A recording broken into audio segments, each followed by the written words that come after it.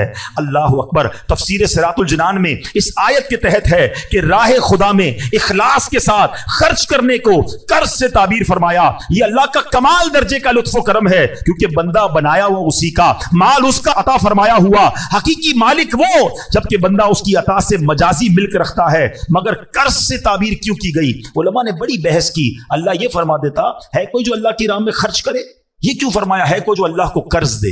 اس کی پتہ وجہ کیا ہے؟ علماء ہماری کوشش یہ ہوتی ہے کہ کچھ قرآن کی باتیں کی جائیں, کچھ قرآن سے میسج لیا جائے. تو آج قرآن مجید فرقان حمید کی آیت ہے. اللہ کریم قرآن میں ارشاد فرماتا ہے, پارہ نمبر 1 ہے, سورہ بقرہ ہے, اور آیت نمبر ہے 85. بسم اللہ الرحمن الرحیم. افتؤمنون ببعض الکتاب وتکفرون ببعض فما جزاء من يفعل ذلك منكم الا خزي في الحياة الدنيا وَيَوْمَ الْقِيَامَةِ يُرَدُّونَ إِلَىٰ أَشَدِّ الْعَذَابِ وَمَا اللَّهُ بِغَافِلٍ عَمَّا تَعْمَلُونَ. آسان ترجمہ قرآن کنز العرفان. تو کیا تم اللہ کے بعض احکامات کو مانتے ہو اور بعض سے انکار کرتے ہو؟ تو جو تم میں ایسا کرے اس کا بدلہ دنیاوی زندگی میں ذلت و رسوائی کے سوا اور کیا ہے, اور قیامت کے دن انہیں شدید ترین عذاب کی طرف لوٹایا جائے گا, اور اللہ تمہارے اعمال سے بے خبر نہیں ہے.